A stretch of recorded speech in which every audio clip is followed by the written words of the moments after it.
Welcome to ఆర్ఫే TV news.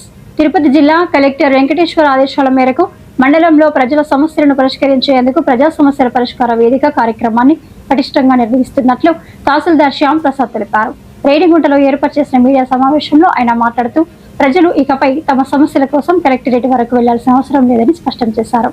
ప్రజలు తమ సమస్యల పరిష్కారం కోసం కలెక్టరేట్ కార్యాలయానికి వెళ్లి అర్జీలు ఇస్తున్నారని, దీనిని నివారించేందుకు మండల స్థాయిలోనే పరిష్కార వేదికను ఏర్పాటు చేశామని తెలిపారు. ఈ కార్యక్రమంలో ఎంపీడీఓ, మెడికల్, ఇరిగేషన్, ఎలక్ట్రిసిటీ తదితర అన్ని శాఖల అధికారులు ఉదయం నుంచే పాల్గొంటున్నారు. సోమవారం ఉదయం నాటికి మొత్తం 9 అర్జీలను స్వీకరించడం జరిగింది. ఇందులో 7 రెవెన్యూ శాఖకు సంబంధించినవి కాగా 2 పంచాయతీరాజ్ శాఖకు సంబంధించిన సమస్యలు ఉన్నాయి.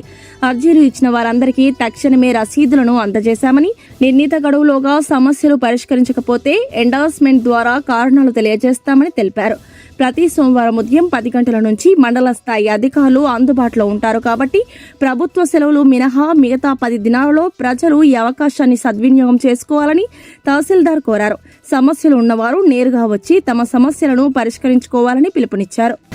ఈరోజు శ్రీయుత జిల్లా కలెక్టర్ వారి ఆదేశాల మేరకు ప్రజా సమస్యల పరిష్కార వేదిక అనే మంచి కార్యక్రమం ఇది ఎప్పటి నుంచో ఉంది.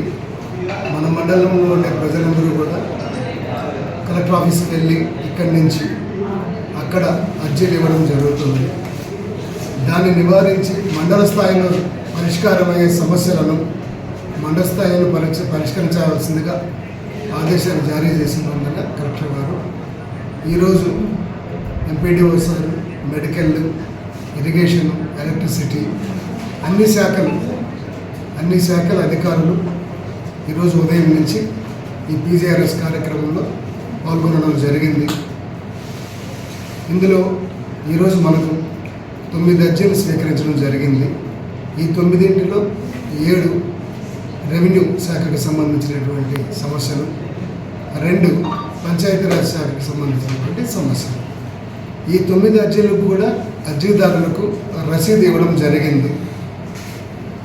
ప్రభుత్వం నిర్ణయించిన నిర్దేశిత సమయం లోపల వారి సమస్యను పరిష్కరించలేకపోతే ఎండార్స్మెంట్ ద్వారా కానీ వారికి తెలియజేయడం జరుగుతుంది.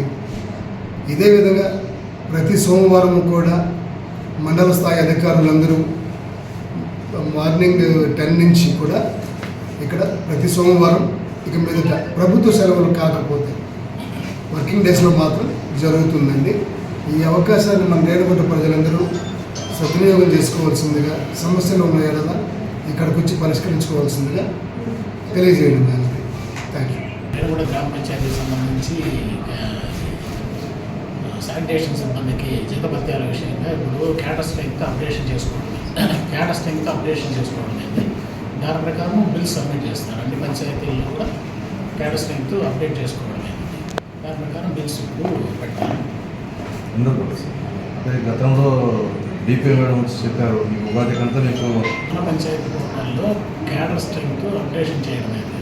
అది మొన్న సాటర్డే రోజు అప్డేట్ అయింది. రేణిగుంట గ్రామ పంచాయతీకి సంబంధించి బిల్స్ ఈ రోజు కానీ రేపు కానీ సబ్మిట్ చేస్తారు. రిమైనింగ్ పంచాయతీల్లో కూడా ఆ విధంగానే అన్ని ప్రాసెస్లో ఉంది. అది కంప్లీట్ కాగానే వాళ్ళ శాలరీ బిల్స్ పెట్టేస్తారు. పంచాయతీ సచివాలయ వ్యవస్థ ఉంది. సచివాలయంలో ప్రతి ఒక్క సర్టిఫికేట్ ఇష్యూ కూడా సచివాలయం ద్వారా జరుగుతుంది. మీరు చెప్పినట్టు డెత్, బర్త్ అయ్యి ఆ కన్సర్న్ సచివాలయం వెళ్ళేసి వాళ్ళ వెరిఫికేషన్ అర్జీ పెట్టుకుంటే ఆటోమేటిక్గా గ్రామ పంచాయతీ పరిధిలో ఉన్నటువంటి సాల్వ్ చేయడం జరుగుతుంది. అసలు లేట్ ఇది లేట్ వస్తాయి కదా. లేట్ గ్రామం మీరు అడిగినట్టు గ్రామ పంచాయతీ పరిధి 21 days. ఫర్దర్ అయితే కన్సర్న్ తహసీల్దార్ నుంచి పర్మిషన్ తెచ్చుకోవాలి. అబౌవ్ 1 year అయితే కన్సర్న్ ఆర్డీఓ దగ్గర నుంచి పర్మిషన్ తెచ్చుకోవాలి. ఆ ప్రొసీజర్ అన్ని కూడా ఆ సచివాలయంలో ఉన్నటువంటి డిఏ బెనిఫిషియరీ డీటెయిల్ చెప్తున్నారండి. సో దాని ప్రాసెస్ ప్రకారం చేసుకోవాలి తప్ప మనం గ్రామ పంచాయతీలో చేయాల్సింది 21 days చేయాల్సింది ఇది ఇవ్వడం ఎక్కడ కూడా మా సెక్రటరీలు, మా పంచాయతీ అభివృద్ధి అధికారులు అన్నీ సాల్వ్ చేస్తున్నారు. 1 or 2 అంటే మీరు చెప్పినట్టు బ్యాక్ అంటే డిలే అవ్వడం వల్ల ఆ ప్రొసీజర్ ప్రాసెస్ డిలే అవుతుంది అంతే తప్ప పంచాయతీ లేదని వాస్తవమే. కొరత వల్ల కానీ అడ్మినిస్ట్రేషన్ ఎక్కడ కూడా పెండెన్సీ లేకుండా టైం షెడ్యూల్ ప్రకారం వాళ్ళు కలెక్ట్ చేసిన 3 పంచాయతీలు ఉంటే ఆ వీక్లో డే బై డే అట్లా షెడ్యూల్ ఇవ్వడం జరిగింది. దాని ప్రకారం వాళ్ళు ఫాలో అవుతున్నారు.